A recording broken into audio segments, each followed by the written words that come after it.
15 अगस्त से पहले दिल्ली से जम्मू कश्मीर तक मल्टी टेरर अलर्ट खुफिया एजेंसियों ने जारी की चेतावनी। अलर्ट में ये भी कहा गया है कि पाकिस्तानी आतंकी संगठन भारत में हथियार और आईईडी भेज चुका है।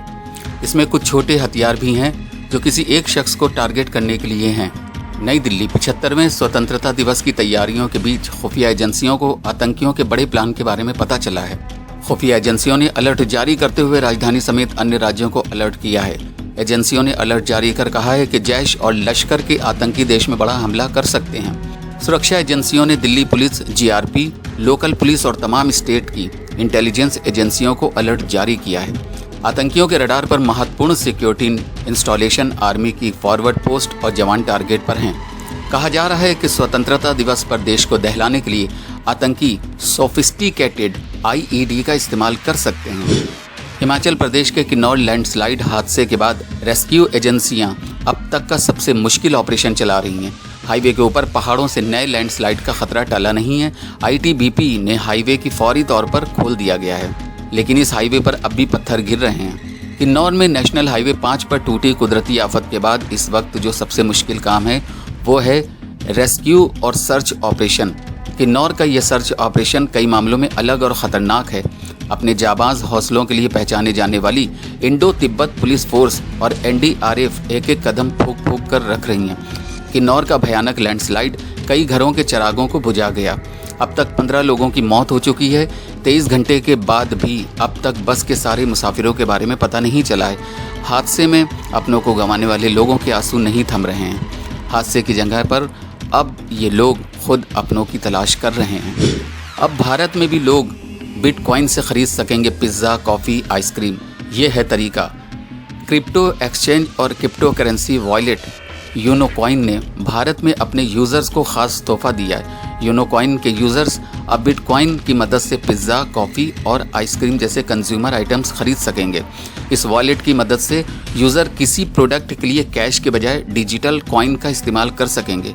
यूनोकॉइन के सीईओ एवं को फाउंडर सात्विक विश्वनाथ ने बताया कि दुनिया भर में कई बिटकॉइन यूज़र क्रिप्टो करेंसी को बार्टर एसेट के रूप में स्वीकार कर रहे हैं और उसकी ट्रेडिंग कर रहे हैं। भारत में ऐसा अब तक नहीं हुआ है, इसलिए कंपनी ने यह तय किया है कि इस बारे में भारतीय सब्सक्राइबर को भी एकजुट किया जाए। 14 अगस्त से 32 घंटे बंद रहेंगी सभी मेट्रो स्टेशनों की पार्किंग। फुल ड्रेस रिहर्सल के चलते 13 को ये मार्ग रहेंगे बंद। डीएमआरसी के मुताबिक स्वतंत्रता दिवस की तैयारियों के मद्देनज़र सुरक्षा कारणों के चलते 14 अगस्त की सुबह 6 बजे से दिल्ली मेट्रो से सभी मेट्रो स्टेशनों की पार्किंग बंद कर दी जाएगी। वहीं स्वतंत्रता दिवस की फुल ड्रेस रिहर्सल 13 अगस्त शुक्रवार को आयोजित की जाएगी। रिहर्सल के चलते कई मार्ग बंद रहेंगे। इस दौरान पार्किंग में ना ही तो वाहनों का प्रवेश होगा और ना ही पार्किंग में पहले से खड़े वाहनों को बाहर निकाला जा सकेगा। लाल किले के आसपास के सारे मार्ग बंद रहेंगे। फुल ड्रेस रिहर्सल के भी इंतज़ाम भी वहीं रहेंगे जो 15 अगस्त को रहते हैं। कुछ मार्गों पर ट्रैफिक डाइवर्जन किया जाएगा। दिल्ली ट्रैफिक पुलिस ने ट्रैफिक के सुचारू संचालन के लिए पर्याप्त इंतजाम कर लिए हैं। बॉर्डरों पर दिल्ली में प्रवेश करने वाले वाहनों की विशेष चेकिंग की जाएगी। हालांकि इस बार आमंत्रित लोग ही लाल किले के कार्यक्रम में शामिल हो सकते हैं। दिल्ली के हालात। अगली लहर से पहले ही अस्पतालों में 80% बेड फुल। पोस्ट कोविड मामलों की बाढ़। कोरोना की अगली लहर आने से पहले ही दिल्ली के सरकारी और प्राइवेट अस्पताल गंभीर चुनौतियों का सामना कर रहे हैं। अस्पतालों में 80% तक बिस्तर भर चुके हैं। यहाँ न सिर्फ कोरोना संक्रमित बल्कि पोस्ट कोविड और नॉन कोविड मरीज भी भर्ती हो रहे हैं, जिसके चलते मरीजों की संख्या काफ़ी तेज़ी से बढ़ गई है। एम्स सहित सरकारी अस्पतालों की बात करें तो यहाँ मरीजों के लिए वेटिंग भी काफ़ी बढ़ चुकी है। आंकड़ों की बात करें तो दिल्ली में करीब 200 अस्पताल हैं जहाँ बिस्तरों की क्षमता 20,000 से भी अधिक है।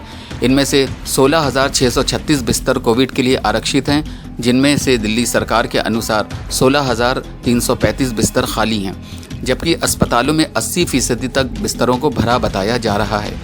कई अस्पतालों के आईसीयू में 90 से 95% तक बिस्तरों पर मरीज भर्ती हैं। डॉक्टरों का कहना है कि भविष्य में जब भी कोरोना की लहर आती है तो दिल्ली के अस्पतालों के लिए ये किसी मुसीबत से कम नहीं होगा, क्योंकि इनके पास मौजूदा बिस्तरों की संख्या उस दौरान कम पड़ सकती है।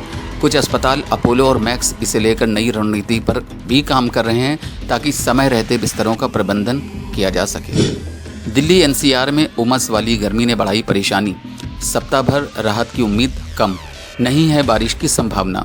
दिल्ली एनसीआर वासियों का इन दिनों उमस भरी गर्मी से बुरा हाल है। दिन भर तीखी धूप के बाद चिपचिपी गर्मी लोगों की परेशानी बढ़ा रही है। इस कड़ी में इस पूरे सप्ताह राहत मिलने की उम्मीद नहीं है। अगले सोमवार को हल्की बारिश की उम्मीद है, लेकिन इससे तापमान में अधिक अंतर नहीं आएगा। अगले 24 घंटों में सूरज और बादलों के बीच लुका छुपी की संभावना है, लेकिन बारिश की संभावना नहीं है।